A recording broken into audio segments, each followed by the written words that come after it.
Good morning, good afternoon, and good night. Welcome one and all to the SB Nation NFL show. Today is Monday, January 30th, 2023, and there is only one game left in this NFL season. It is, of course, the big game, as every national radio show, local ones too. I'll be talking about it for the next 2 weeks. A reminder before we keep going that this show is brought to you by DraftKings. DraftKings Sportsbook is an official sports betting partner of the NFL. Download the DraftKings Sportsbook app today and use code SBNFL for a special offer when you sign up. That is code SBNFL only at DraftKings Sportsbook. As noted, this is the SB Nation NFL show. This is Monday Football Monday. You can watch us live every single Monday morning on the SB Nation NFL YouTube channel. Like the video, subscribe, etc. But you can listen to us on any podcast platform that you have. Search for the SB Nation NFL show, subscribe, leave a rating, write a review. Those things are very appreciated. My name is RJ Ochoa from SB Nation's Blogging the Boys, where we have no idea what a Super Bowl is. With me today, somebody who shares that sentiment, no offense, from SB Nation's Pride of Detroit is Jeremy Reisman. Jeremy, your initials are so great. They're just in the wrong order. I don't know if I've ever told you that before. Oh, I didn't realize that. I'll change it next week. Good for you. Yeah, go down to like City Hall or whatever it is and like get the name changed. Welcome aboard. It sucks having a team with a silver and blue helmet that just can't find a way to get this far in the playoffs. You know what I mean? I didn't realize we were connected in all these ways, RJ. Yeah, I thought about this a lot, if it isn't obvious. With us after a night of what I imagine was some raucous celebrating from SB Nation's Arrowhead Pride, the home of the I don't know if you can call it Arrowhead Pride at this point, Pete, Sweeney. Is it Burrowhead Pride? Like, was there any of that going on this past week? The Kansas City Chiefs acted super tough and mighty after an 0-3 record against Joe Burrow, finally getting a dub on the board.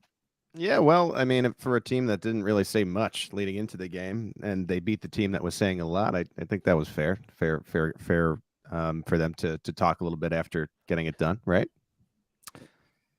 We'll see. We'll talk about that. but the Kansas City Chiefs are headed to their third Super Bowl in 4 years. Arrowheadpride.com, seriously, your one-stop shop for everything you're going to need over the course of the next 2 weeks and perhaps beyond if Patrick Mahomes is able to secure his second world championship in his first 5 seasons as the full-time starter. The team standing in his way, though, as we obviously know, the Super Bowl now is set, Super Bowl 57. The Chiefs, the visiting team, the Philadelphia Eagles, the home team. Many people have said and thought that the Eagles were the best team in the NFL all season long, and they proved that yet again, although it was kind of a weird, wonky NFC title game, a little bit of a letdown from a hype standpoint. Here to take us all the way through it, one of my many co-hosts here at SB Nation. It is from SB Nation's Bleeding Green Nation, Brandon Lee Gowton. BLG, welcome. Congratulations. The Philadelphia Eagles are heading to the Super Bowl.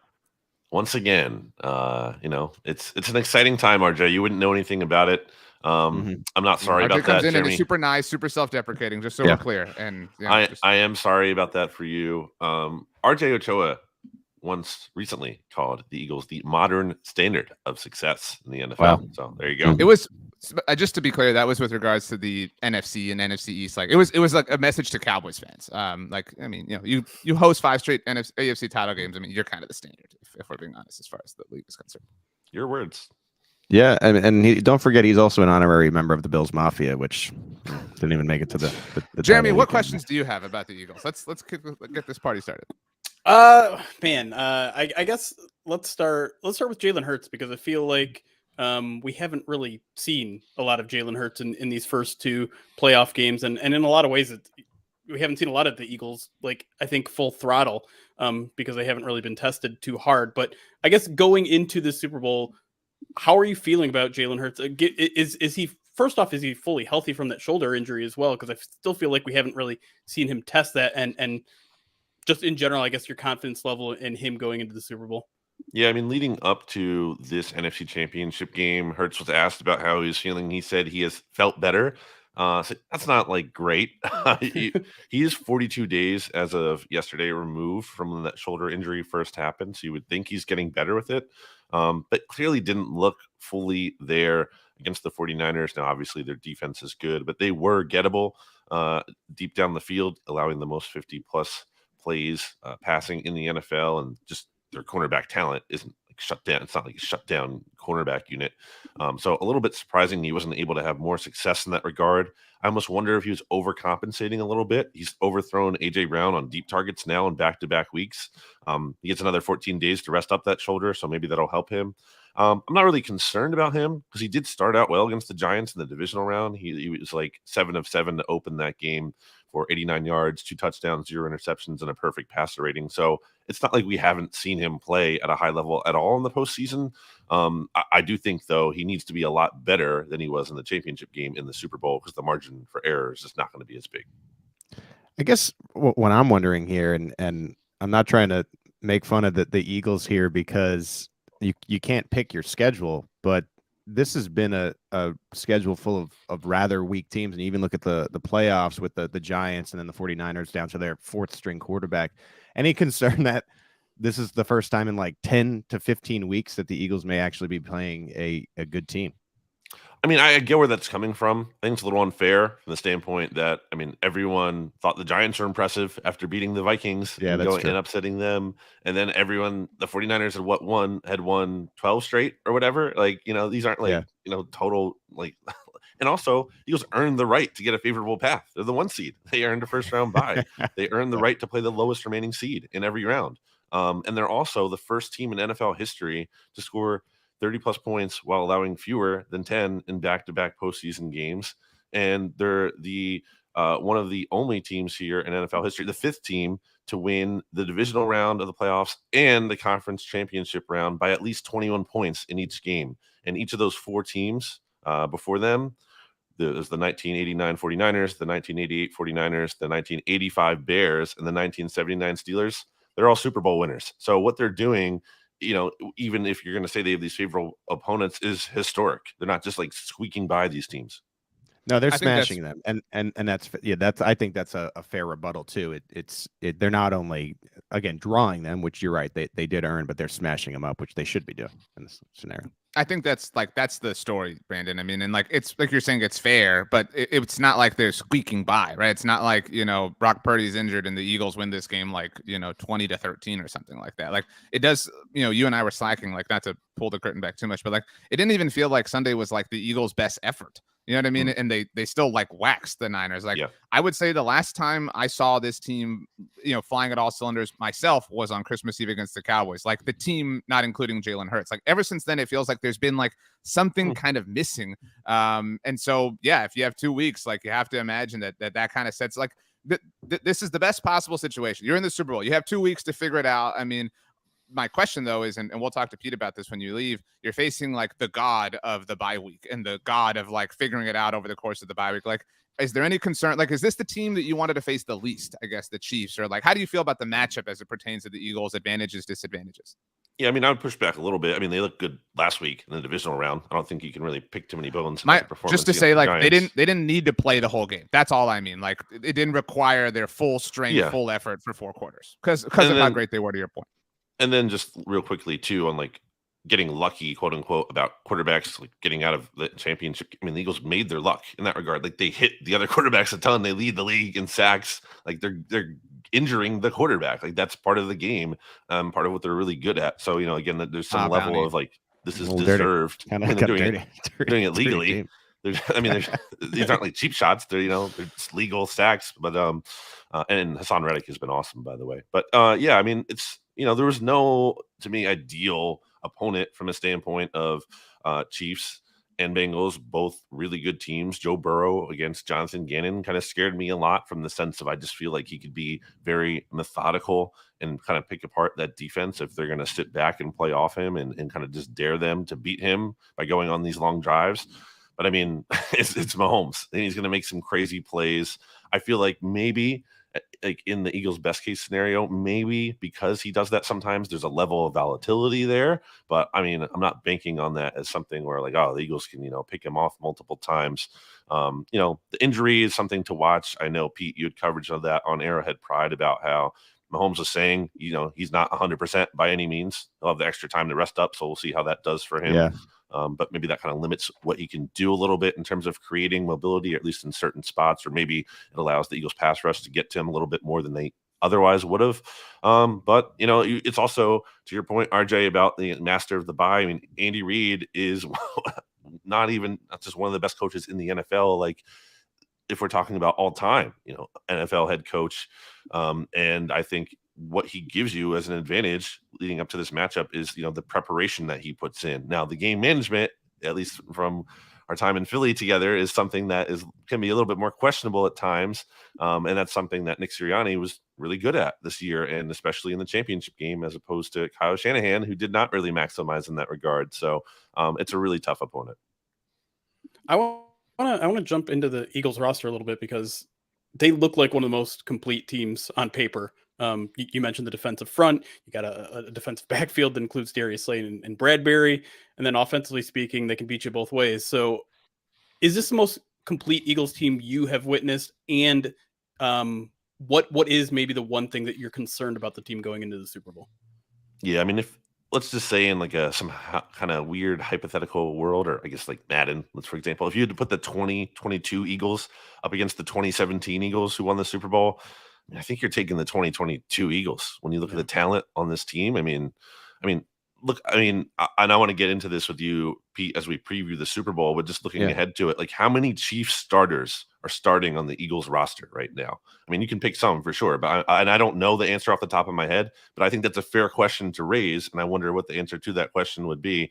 And that's really a testament to what Howie Roseman has done. I famously never doubted him at all, not even one time. But I mean, he's built an incredible roster. And again, I just read that stat about how dominant these wins have been. I think it's in large part because of that, because Jalen Hurts hasn't even played his A game in these playoffs, and yet they're still able to win anyway, because there's just so many star-studded talents on this team.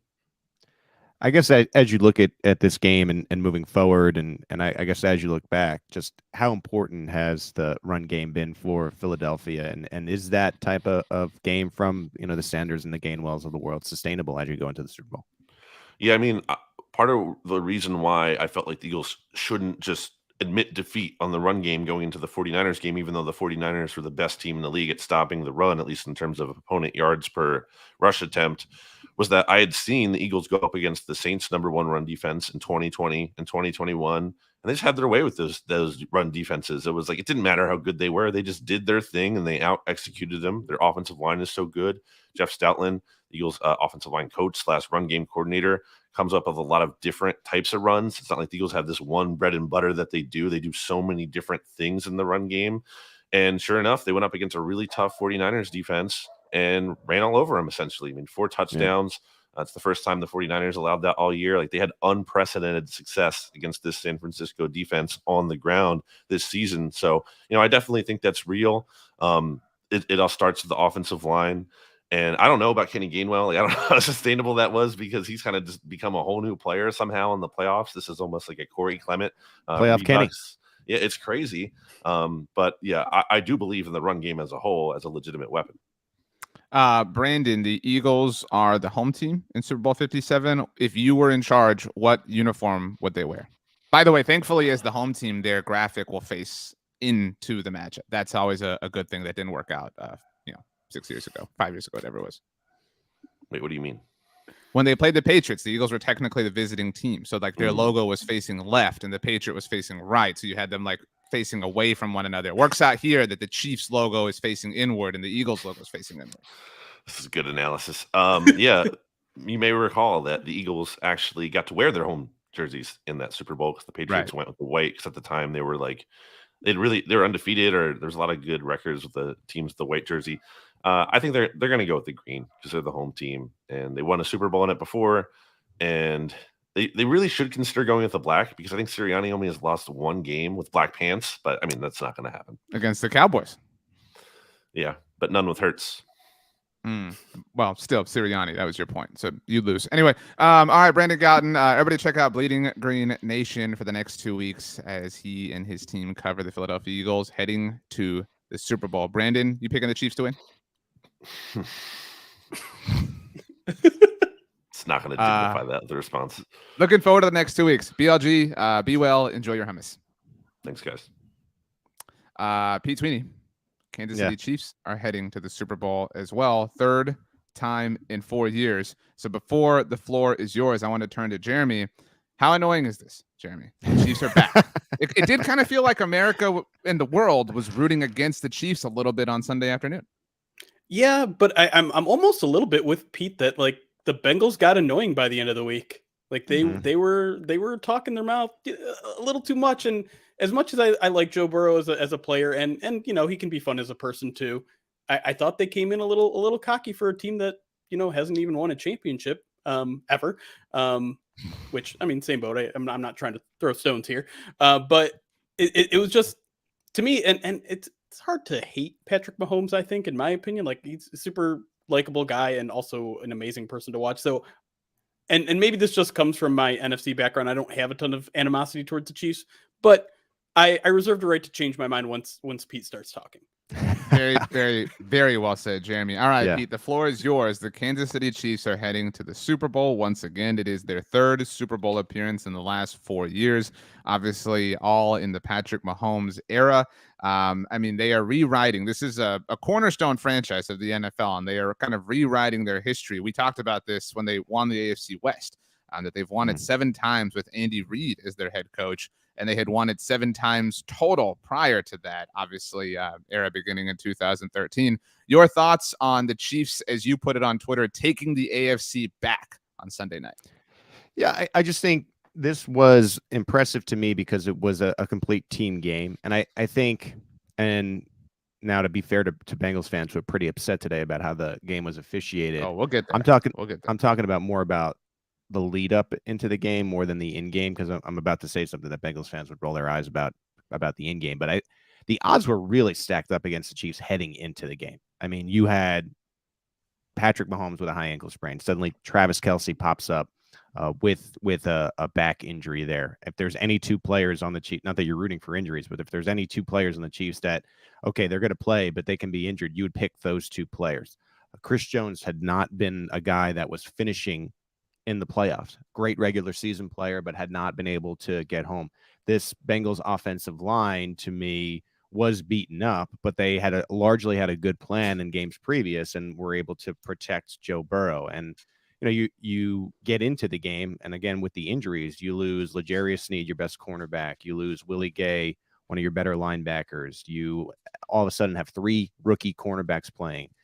Justin Watson, reserve receiver, was sick, so he doesn't play. And then in the game, Kadarius Toney, Juju Smith-Schuster, and Mecole Hardman all go down due to injury. So who has to step up?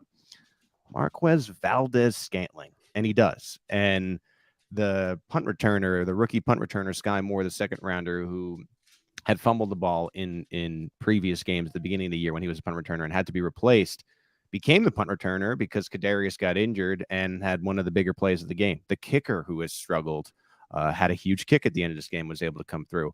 I think in the years previous where Patrick Mahomes advanced to the Super Bowl the 2 times before, it was a Mahomes offense dominant type thing where couldn't be that guy on Sunday, and they really needed a complete team effort. Chris Jones stepped up. Those guys I talked about had the redemption. They were able to take advantage of a beat-up Bengals offensive line. So this one feels a little bit differently because I think before, again, it just was Mahomes dominated, and this felt like they needed every player to step up in a big way, and they played what had to be a perfect game because it was only by the 3-point margin. So we didn't really talk to Brandon about the NFC Championship game specifically because I think we would all agree it was kind of boring, right? Like the Brock Purdy injury was such a an air out of the balloon sort of situation. This was a riveting game, Jeremy, and it had some back and forth moments, but he mentioned it was kind of clouded by officiating, right? Like, and I don't know anybody that feels like the intentional grounding call wasn't fair.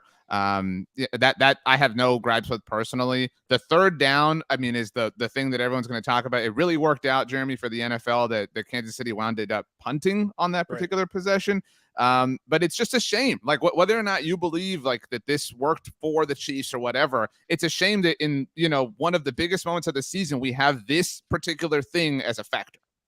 Yeah, it's annoying, and I'm one of those people that doesn't really like talking about officials. I like talking about officials. I don't like blaming officials for performances, and it's interesting because I've it's heard a you shame blame that- Anthony Hitchens on officiating before in the past, but whatever. I mean, only when I'm right is when I like blaming officials. But I think it really comes down to the fact that you have that third down redo, and then immediately after that, you get a defensive holding penalty that gives them an automatic first down, which, by the way, was the right call. But Right. then, like, after that happens, eyes are all on officiating the rest of the way. And anything that happens from is suddenly a controversy, right? Like you mentioned, the intentional grounding happens shortly thereafter. That one ends up not mattering either because they convert on a 3rd and 16, and then they have an opportunity to score on that drive, and they don't because their offensive line was really bad in this game. And then you have the game literally end on another call.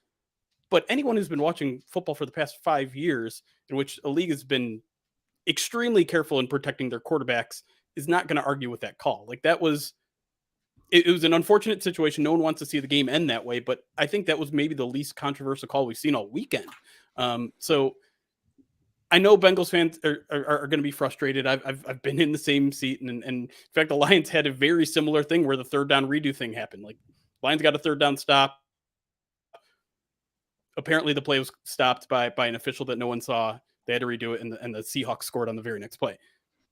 This happens. Pete, You never want it to happen. You never want it to take the front seat, but it happens. Pete, it is kind of strange, and this happens when you're really successful for a really long time, the way the Chiefs have been, where you kind of like become like, I don't want to say the villain, but like there's attrition, right? Like people kind of get tired of the same old story. We've seen it with like the Warriors in the NBA, like nobody wants them. Like my cousin is rooting for the Eagles because he hates Patrick Mahomes because of how successful Mahomes is. I think that's really stupid, but whatever.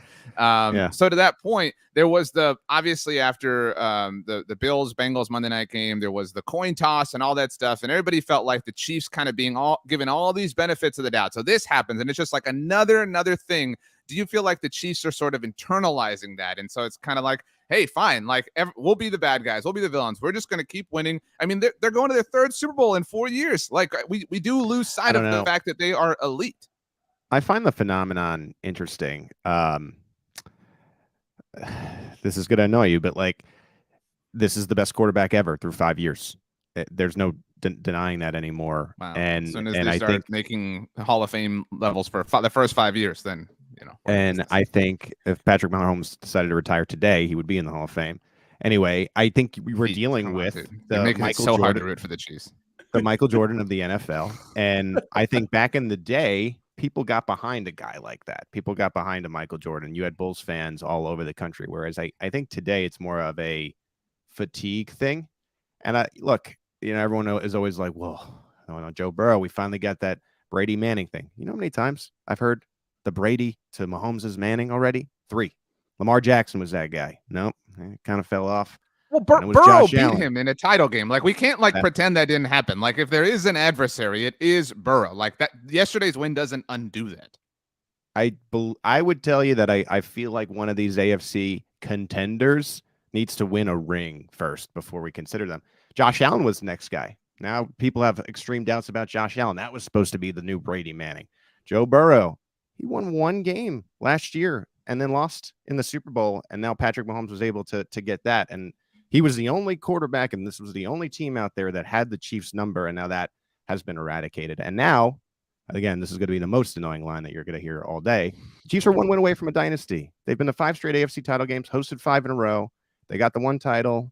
This is their 3rd Super Bowl. If they win this title and have 2 after going to 5 AFC title games in a row, this is a dynasty. And yes, I think it is going to be this thing where they are looked at as the villains next year. I think they have 1 more game where they're not looked at like that. And I think it's just a change of how we deal with what has been, again, the best player through 5 years ever. This is the Michael Jordan through 5 years. We'll see how the rest of the 15 after that go. But this is the reality. And I think that's where you see a lot of that fatigue of the Kansas City Chiefs. Jeremy, do you agree? Like, I mean, this is the 3rd Super Bowl appearance in 4 years for the Chiefs. But if they, I mean, a win is a win, and that would be 2 Super Bowls in 4 years at that point. Is that a dynasty? Like, are we talking? I mean, like, if you host 5 straight AFC title games and you only have 2 rings to show for it, like that's less than half. I mean, I don't know. I'm curious.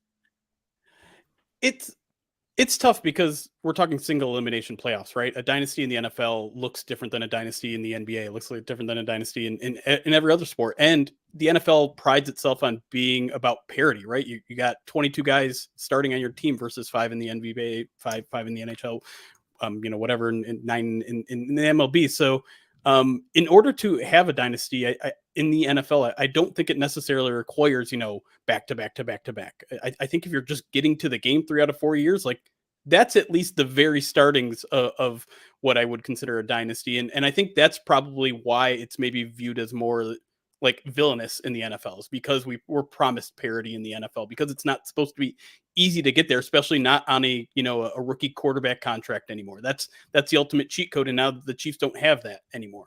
And so to be able to do that and to also have, just coming out of the shadow of the Patriots, the ultimate NFL villain, coming out of their kind of hierarchy over the NFL for so long, I think having another team slip right in and kind of be that new team, it makes them kind of the villain. And I think I don't know if it's this year or if it's next year, but I think we're definitely in the midst of what I would consider a dynasty for the Chiefs. Pete, to be very clear, I'm rooting for the Chiefs. Okay, so I just want that on the record. But I want to ask you a question, Pete.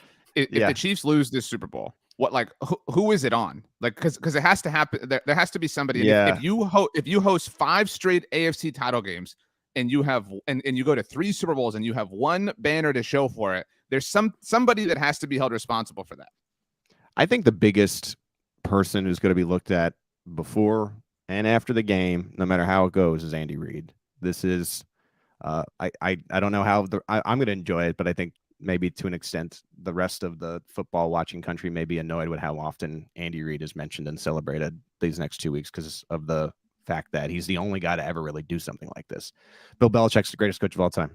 I mean, you can't deny the success, but he hasn't done what Andy Reid has done, which is go to a team for 14 years, make them a contender, go to the 4 straight NFC title games, get to a Super Bowl, really turn that franchise around, then go to another one and do it again and even better than that first time around, and have the 10 playoff wins for both teams and just a success. And then you get to a Super Bowl again, another one. Yeah, you only have the one Super Bowl, but it's against the old team. I mean, it's going to be so Andy Reid focused. Again, I think to the rest of the teams, to the point of annoyance. And I think if he's able to get it, he'll be the number one reason they win.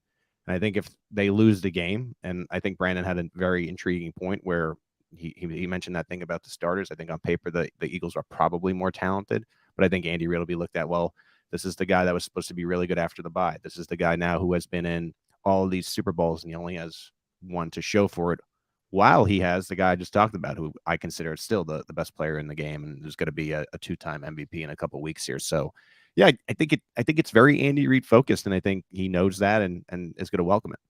Well, I don't think that's true, because I wrote an article for SBNation.com all about the Kelsey brothers. So they're kind of the stars of the Super Bowl, not Andy Reid. Sure. Pete, I don't know off the top of my head, maybe you have forgotten, but the Eagles are currently 2-point favorites in the Super Bowl, according to our friends at DraftKings. Have the Chiefs been underdogs in either of their previous Super Bowl appearances? I believe they were favored to win. That's a good question. I can't really even remember. I don't believe. I think an article for you at arrowheadprod.com. Thank you. Yeah. We got to give you a byline on that one. Yeah, I got to go back and look, but I'm pretty sure that they were favored the previous 2 times. Although I imagine the Bucs probably were favored at home, right? With Tom Brady. I got to think that they were favored. So I don't know. They won, so they should have been. I have to get back to you on that one. Okay. I should stop talking. Jeremy, what are you looking forward to the most? Now that we know the Super Bowl match, it's been so much, like we've examined all the possible permutations, whatever. It's Eagles, it's Chiefs. Rihanna's going to be there. I mean, like, what is the thing that you are most excited about over the course of the next 2 weeks? It sounds kind of corny, but I feel like we got the best 2 teams here. We got a 1 seed versus a 1 seed, and so this is what the entire season was really built around, and it's nice to have that. It doesn't always work out that way. You don't get 1 versus 1 seeds all the time, but when you do, you got to cherish it. And honestly, I feel like the playoffs have been a little bit of a disappointment so far. Certainly the NFC Championship game was, and some of those divisional games were not very good. So I think these are 2 of the best coaches that are in this league. Nick Sirianni is entertaining, and he kind of he plays a little bit of that villain role, but he's also exciting. He's a good time manager. He's a good game manager. He goes for it on 4th down a bunch, and you have Andy Reid, who creates amazing offensive schemes. So I think obviously it's the players that play the game, but to me, having like 2 of the brightest offensive minded coaches in the league go toe to toe to me is something that should really be maybe one of the bigger storylines heading into the Super Bowl. Yeah, I think it's the best passing offense versus the best passing defense. Like that is what you want. I mean, when in a championship game, I mean, even taking the team names out of it, I think that, you know, Jalen Hurts is really the class of the NFC right now. It seems like he's the consensus best quarterback in the NFC, and you're getting the best quarterback in the AFC. I mean, that's what the game's about, right? Quarterback play. And I think Jeremy's right. Like, bias aside that Brandon and I might have just because we cover these teams, like, it'd be really cool to get a competitive Super Bowl. Much more like what was the AFC title game, where at least it was interesting compared to whatever that was in the NFC, where, you know, it just was no question. So I think that's what we're all hoping for. And I think it should be a really fun 2-week lead up because there's just so many storylines, like, again, that connect these teams. And backing up Jeremy's point, these are the two best teams, I think. Okay. It's Monday. It's not even 11 a.m. Central Time. So you reserve the right to change. Pete, we don't even need to waste your time with picking because, you know, we know. Jeremy, and I'm rooting for the Chiefs. Like, it's very obvious I'm incredibly biased against the Eagles. So Jeremy, you are like our true like Switzerland here, like our true, like, impartial, you know, body that we can trust. Who is going to win? And again, you reserve the right to adjust your opinion. Obviously, there are some injury situations we're going to be monitoring with regards to Mahomes and Kelsey and Hurts and et cetera, et cetera, et cetera. But how do you see this shaking out? Predict the future. First of all, I'm not sure I'm entirely impartial here. You know, me and Brandon also have a friendly / frenemy relationship. So there is part of me that doesn't want to see Brandon happy. I'm going to be completely honest here. Wow. But if I'm just picking with my head and not my heart here, I do think the Eagles have the better roster. I think toe to toe, and, you know, Brandon has escaped the question where I asked, you know, what's the weakness on the Eagles roster, and I literally don't know the answer to that either. I don't know if he just didn't hear me ask the question or purposely didn't answer it, but I just don't see the weakness here. And so the only way I think the Chiefs win this game, and it's a very possible thing, is just if Patrick Mahomes Supermans it out there. And he's obviously very capable of doing something like that in this game.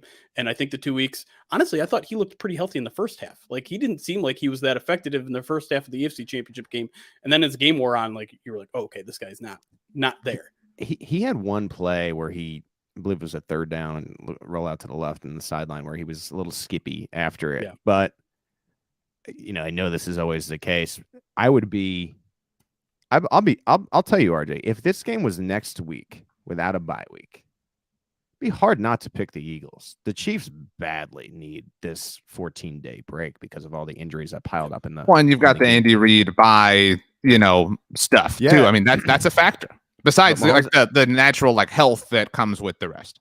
Mahomes and Kelsey, you know, they need another week off their injuries, and then all the ones I just mentioned. You know, you hope to get those players back to 100% just because there was so many re-aggravations and new injuries. So, yeah, I mean, obviously I'm picking the Chiefs, but I think Chiefs fans, if anything right now, should be grateful for the fact that this game is not being played next Sunday, because they would be in a lot of trouble, similar to the idea of when they entered the Bucs game with a hobbled offensive line and backups of backups. I think it would be much more similar to that. So 2 weeks from now, maybe they'll be much healthier.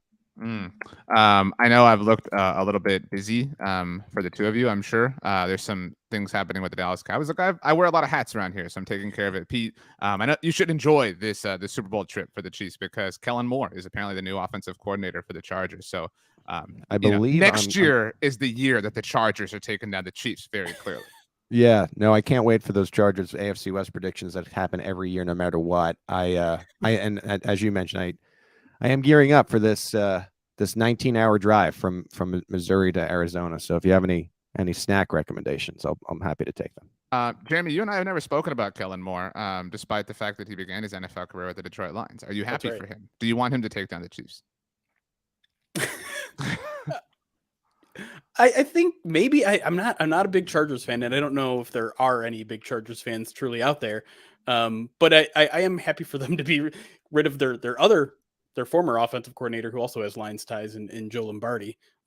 Because I think we'd like to have Justin Herbert enter the conversation of maybe that elite group of AFC quarterbacks, because we've seen the talent there. So I don't know if Kellen Moore is going to be the key to unlock that. You probably have much more of an opinion on that than me.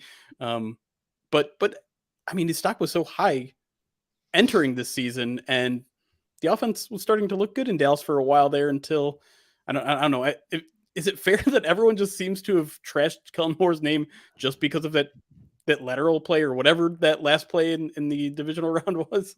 I like Moore going to LA. I mean, I know that they're in the division, but Justin Herbert has not been unlocked yet, in my opinion. Right. I mean, his ceiling is so high, so Yeah. just getting someone else in there is exciting to me. I will say it's not the easiest thing in the world to write an article while doing a podcast. So, but I did it. So congratulations to me. You got a great shirt on today, by the way. Yeah, it's from our friends at Homage. Donatello is my favorite Ninja Turtle. Is he yours? I imagine, Pete. Michelangelo. Jeremy? Party dude. I'm a party dude too. Can't go wrong. That's stupid. Me and the Turtles have a deep love for pizza in common as well, which I relate to all the Turtles in that. All right, Super Bowl 57. By the way, Pete, last question from me, and then I don't know if Jeremy has anything for you. I believe I was talking to I think Steven about this. Have the Chiefs ever played a playoff game in the Mahomes era wearing their white jerseys? Because obviously they've all been at home, and the two Super Bowls, they wore red against the Niners wearing white, and then the Bucks chose to wear white, and so they obviously wore their red. I don't think they've ever played a playoff game in their white jerseys. Am I wrong? It's been a long time since they have but it would be never if I'm correct. Not a long time. I tend to think that, right. I think Brandon's right. I think the Eagles will choose to wear green, so this will be a white jersey Super Bowl for the Chiefs. Literally their first time ever wearing that jersey in the playoffs with Patrick Mahomes. He's gonna put it on and be like, "What the hell's going on? I'm not used to this." With Mahomes, definitely. Yes. That was the question. Thank you for listening. Maybe you're the one writing an article. Yeah, no, I'm not. I just wasn't paying attention to you. I think that they should also wear white on white. I think it's their best look. Now, this is a very tradition-friendly organization with the Hunt family. Lamar Hunt was never a big alternate jersey guy. That's part of the reason why you don't see any kind of alternate jersey for the Chiefs. They only just change their pants and stuff of what they have. But the white on white look with red socks is a great look. I would love them to wear that. Jeremy, what do you want to see? What uniforms for each team? I saw Jeremy and I are going to talk later about Twitch, so I'm very excited about this. But I saw you ran a Lions-Eagles Madden simulation where you put on the ugliest possible uniforms for both teams. Yes. Ooh, I like that. So opposite end of the spectrum here. What is the prettiest match? It's a very like Christmassy bowl here, Eagles and Chiefs. But what do you want to see if you could dress either one up? Jeremy, what do you want? I kind of like the yellow trim on those Chiefs jerseys from back in the day. Like I feel like they don't have that. Is that part of their uniform at all anymore? They have a yellow stripes. Yeah, they got like a yellow trims. That's what the outline is, but they're not as much gold. I want Eagles green tops, white pants against Pete. I disagree with you. I don't want the all whites. I want the red pants on the Chiefs. Like I want, because that's a good contrast. We got like green tops against white tops, red pants against white pants. Like I need that. Yeah. I don't know. I just tend to think it'll be the classic white. That would be stupid. That's my point. Like that. Don't do that. Again, Jeremy, maybe get an article up on that, Pete. This is the first time they're ever going to wear the white jerseys in a playoff game in the Patrick Mahomes era. I was thinking about this. I know that you guys over with the Detroit, you guys like to do the mustache for charity. I'm thinking that if the Lions make the playoffs next year, you go 365 mustache, a full calendar year of the mustache. If we hit a certain goal, sure. And maybe I'll just grow it out. Is it a baseball owner who has like the mustache that goes like over the lips? Yeah. Like I won't even trim it. Let that thing purr. Yeah. That's what we need if the Lions look like a Lorax. That's my goal here. Yeah. All right. Let's get out of here. So Jeremy, you're RJ, I sense you've had enough. Is that you just had enough? Well, I wrote my article. I have a lot of things to do. I'm a very busy person. I mean, I'm meeting with Jeremy later. You know what I mean? Like I got a lot. At some point, I'm gonna have to eat. So yeah. What are you having for lunch today? Do you know? I think I'm gonna make an egg sandwich. Really looking forward to it. So I know Rachel isn't here today, so I'm just gonna give myself the third straight MF double MVP. I'm gonna give it to Jeremy. Nope. Oh. Jeremy, by the way, the last thing, yourself, Jeremy, or me? What's the title? I vote for myself, and plus RJ is like the producer today, so I think he gets the extra Right, half I vote agree with anyway. Well, that. you won the vote 2-1. I voted for myself. You voted for yourself, and RJ voted for you. So you I guess technically speaking are the This MF. is the actual last thing I'm going to say, and then we're going to leave. Jeremy, I want to congratulate you beyond winning MFW MVP. My cousin and I, not the one who's rooting for the Eagles, but his brother, he and I have a Madden Connected franchise that we share every year. And so it's always fun. We have certain rules. Nobody can be the Cowboys, whatever. So we always have fun kind of picking teams. I decided last night the Lions are my team. In 2020, next year's Madden, I'm going to be the Lions. So I'm going to get rid of Jared. No offense, but I get it.